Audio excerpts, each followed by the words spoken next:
Dating में सबसे पहले प्रॉब्लम्स को शेयर किया जाए।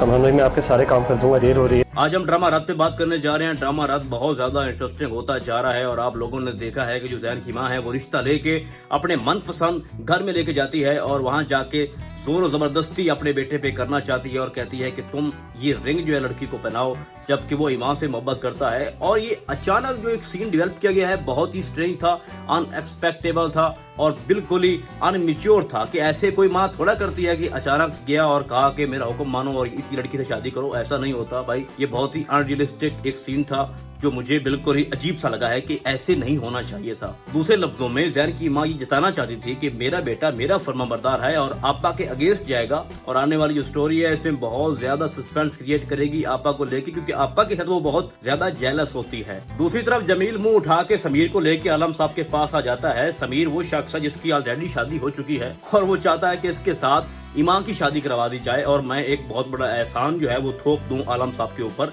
उसको तो यूं लगता है जैसे ईमान से कोई शादी करने वाला ही नहीं है भाई। दो लड़के उसके पीछे हैं, एक जैन है और दूसरा सालार है। तो जमील थोड़ा रुक के आओ, इतना इजी ना लो ईमान को, ठीक है। अब हम सालार की बात करते हैं भाई। जो सालार है मैंने पहले ही बताया था कि बहुत बड़े राज इसके अंदर छुपे हैं और एक बहुत इंपॉर्टेंट राज जो ओपन हुआ है कि जब ईमान सलार की शॉप पे जाती है और वहाँ पे ड्राइंग और पेंटिंग देखती है अपनी शक्ल की, तो जो राज छुपा हुआ था वो ओपन हो जाता है और उसके बाद ईमान उसके रास्ते से हट जाती है और अपने बाप से भी कहती है कि कोई भी शख्स बगैर किसी वजह के किसी की इतनी हेल्प नहीं करता और आप सोचिएगा कि उसको कोई ना कोई मतलब तो है हमारे साथ। बट खैर अब जो ईमान है वो इग्नोर कर रही है बार बार सलार को और ये जो इग्नोरिंग है, ये जो केमिस्ट्री अब क्रिएट हो चुकी है और आने वाली एपिसोड में ये बहुत ज्यादा एंटरटेन करने जा रही है आपको। और यही ईमान का जो इग्नोर करना है सलार को इसके करीब कर देगा। और आप लोगों को अगर ये लगता है कि आलम साहब जो बच्चे का कीका कर रहे हैं वहाँ पे ही जैन की और ईमान की बात पक्की करने जा रहे हैं, तो ऐसा वहाँ पे कोई सीन डेवलप नहीं होगा, क्योंकि वहाँ पे सलार आ जाएगा और वहाँ पे कुछ ऐसा होगा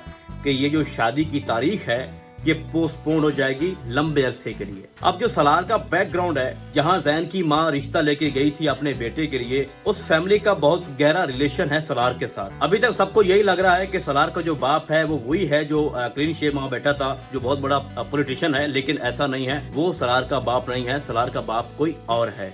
और सलार की जो माँ थी वो बचपन में उसकी डेथ हो गई थी। तो ये बहुत ही एक अहम राज जो है वो छुपा हुआ है और आने वाली एपिसोड में आप देखोगे कि सलार का जो बाप है वो कौन है और उसके आने के बाद इस ड्रामे में एक नया ट्विस्ट आएगा। तो ये ड्रामा बहुत ज्यादा इंटरेस्टिंग है और जो ये सोच रहे हैं कि जैन की और ईमान की शादी हो जाएगी, तो ऐसी वैसी कोई बात नहीं है। सलार एंड पे बाजी ले जाएगा और सलार के दो चेहरे हैं। जो अभी उसने चेहरा अपना जाहिर किया हुआ है वो बहुत जल्द छुपने वाला है और वो एक हीरो की तरह एंट्री मारेगा और ईमान को अपने साथ लेके जाएगा और उसके बाद वो मुकाबला करेगा किस किस का, अपने भाई का भी, अपने बाप का भी, और जमील की भी फैंटी लगाएगा अच्छी तरह से। और इसका जो असल करैक्टर है वो छुपा हुआ है किसी रीजन की बिना पे। और चूंकि इस ड्रामे की बहुत अभी कम एपिसोड आई हैं, तो हम इस पे मजीद बात नहीं करना चाहेंगे। आने वाले एपिसोड को देखकर इस पे मजीद रिव्यू करेंगे और हम आपको बहुत जल्द मिलेंगे किसी और ड्रामे के नए रिव्यू में। तब तक के लिए अल्लाह हाफिज।